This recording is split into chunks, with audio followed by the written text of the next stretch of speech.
Got you up in the hills. I'm going to show you how to do some prospecting for lode gold. This area is known to produce tons of silver and gold, primarily gold. And I'm going to show you what you should be looking for so you can find gold in these remote areas too. What we have behind us is the Monarch Mill, huge gold producer. And along the way, I'm going to give you some pointers of what you should look for if you want to find some gold at these old mill sites. They were doing cyanide up here too. Yep. Those are cyanide, the bottom of cyanide tanks. Oh, really? And this is a big old honking dewatering screen. So the way these work is after they get done running a lot of the material through the crushers, primary and secondary, in the older days they would use stamp mill batteries and they would have amalgamation tables to catch the big chunky stuff before they run it into cyanide. Because cyanide is no good on the large chunky gold. It only works on the very small, tiny, like 100 minus mesh gold. So what they would do is they would be running the tails through this and they would dewater it, and that way they can get the water out and they could rerun it again. And then all the cake material on the outside, they probably collected it here. You can see the scraper right here.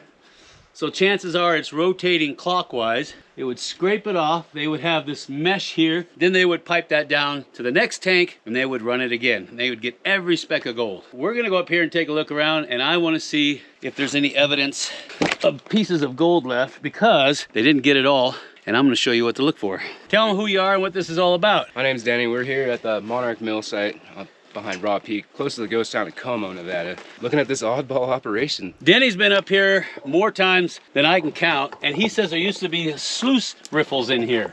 Is that right? I'm kind of curious if it was from back then or if somebody decided to put them in there back in the day. Oh, okay. Everything, you know? Now, to me, the first thing I think of when I see this is a mechanical classifier, where you have a machine that does this, that classifies the material. And he said he saw riffles in it. Maybe that was put in later for them to wash material through it and then try to catch it. I'm gonna go ahead and pull samples here because this is at the front of the milling operation. And then we'll go up, and that looks like it used to be an ore bin, and they had to have a primary crusher right around here to get it down to size. And I wouldn't be a bit surprised if they had a ball mill here too, because these foundations look like they're big enough to support that type of equipment. Ball mill sat here, primary crusher sat there. It fed from there to the ball mill. Ball mill would feed into these troughs, which are mechanical classifiers. If it was small enough, it would go down for cyanide, because you have to have very small material for cyanide, and then a dewatering screen. And if it was too big, the classifiers would bring the bigger stuff up and it would run back through the circuit again. I'm gonna pull out what I can, show you what I know. Hey, what am I gonna say? So come on, let's go! Look for areas that's right down from the ore bin or the primary crushers, or if they have a ball mill, open them up, scoop them out, clean them out. If there's any 3 mil gold, it's still in there. But make sure you check land status first, okay? You might be digging up somebody else's gold. I dug out a bunch of material up there in what looks like a mechanical classifier. So hopefully there's a little bit of material left there. I'm not gonna dig in the cyanide tanks. I'm not gonna waste my time. But we're gonna see what's in this.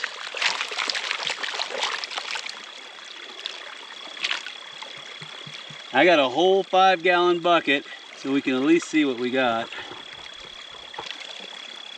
Oh, I got a little piece of gold. Oh, yeah? All right, so what I'm gonna do is I'm gonna run through the entire bucket, and then I'm gonna show you what I got. Hopefully you can see it on this GoPro. If not, I'll take a snapshot and throw it up later. Nasty. Oh yeah, right there, right there. That's what I hate about these GoPros. It's so hard to see anything. Don't worry, we're working on getting a magnifier so you can definitely see it.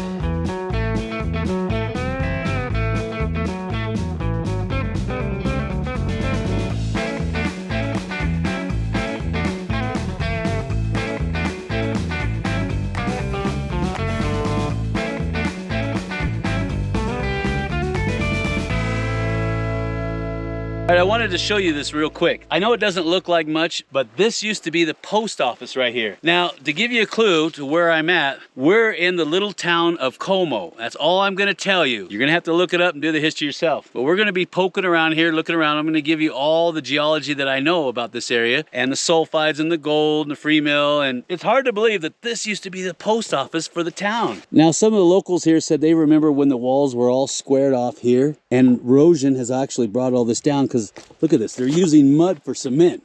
See that? That's their cement, is mud, and it's holding these together, these walls.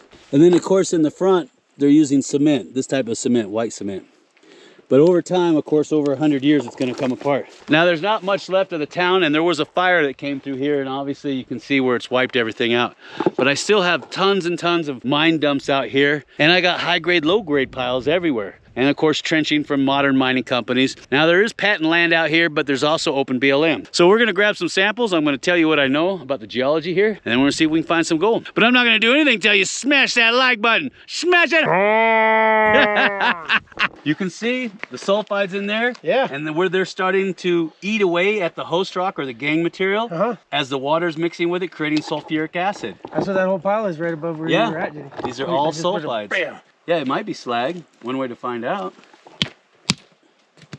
Oh, You are correct. It's slag.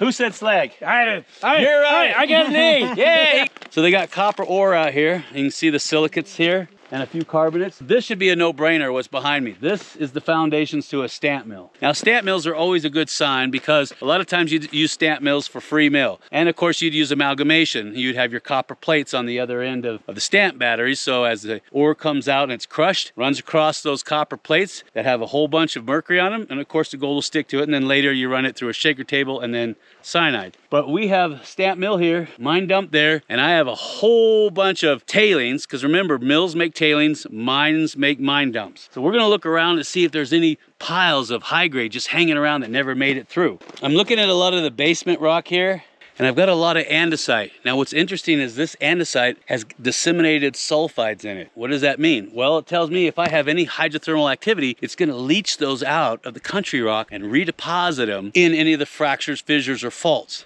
What does that look like right there to you, huh? Fine grain, black. It looks like the silica content is very low, maybe 20%. That's a no-brainer right there. That is what? Basalt. Now I know there's not gold in basalt, not most of the time, but this is a good indicator if there was basaltic dikes in the area, and I'll go over that, just like up at Liberty.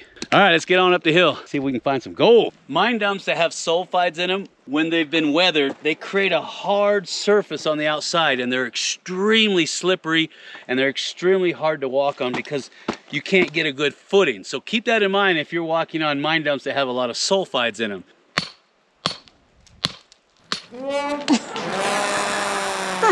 Not funny, man. I got a condition.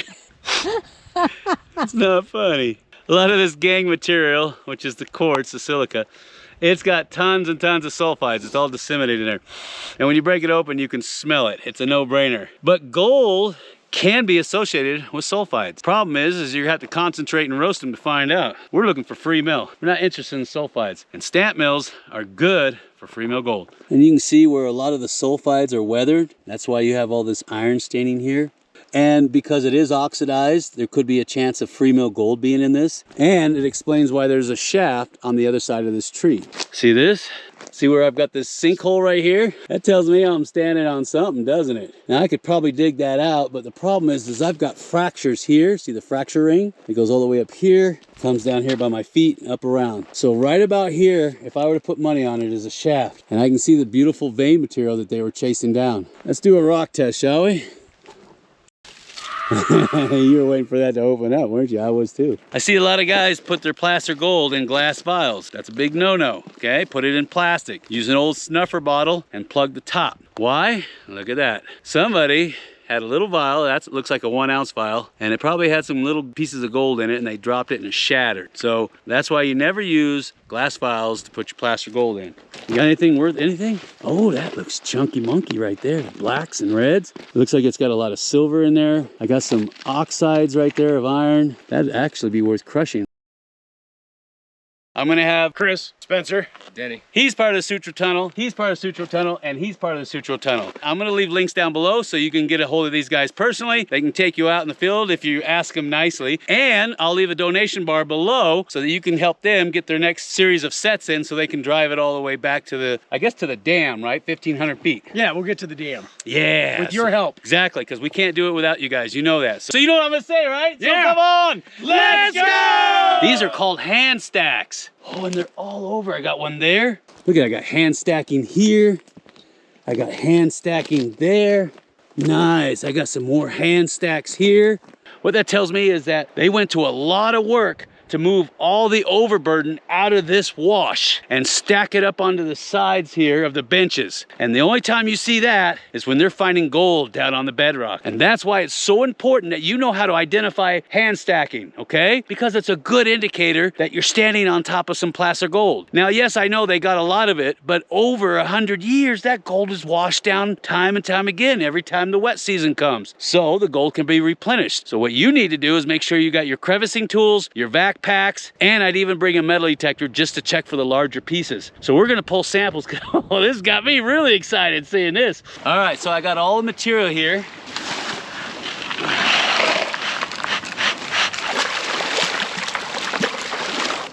All right, that's enough. Let's see what we got. Ooh, I got a lot of black sand. You see that? Always nice to get black sand in there. Ooh, ooh, ooh. Look, look, look. Got a piece of gold right there. You see it? Ooh, a nice wiry piece of gold. Ooh, oh yeah, look, look, look, look, look. Nice. Hold on, let me tap that up. Nice.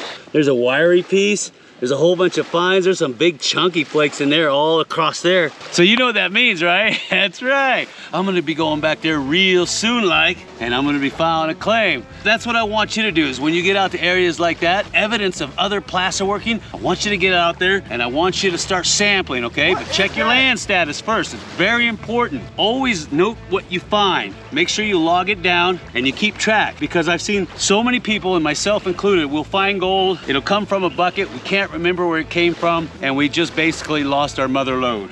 That is promising for a little tiny bucket. I'm impressed. So, and I'll see you on the next video.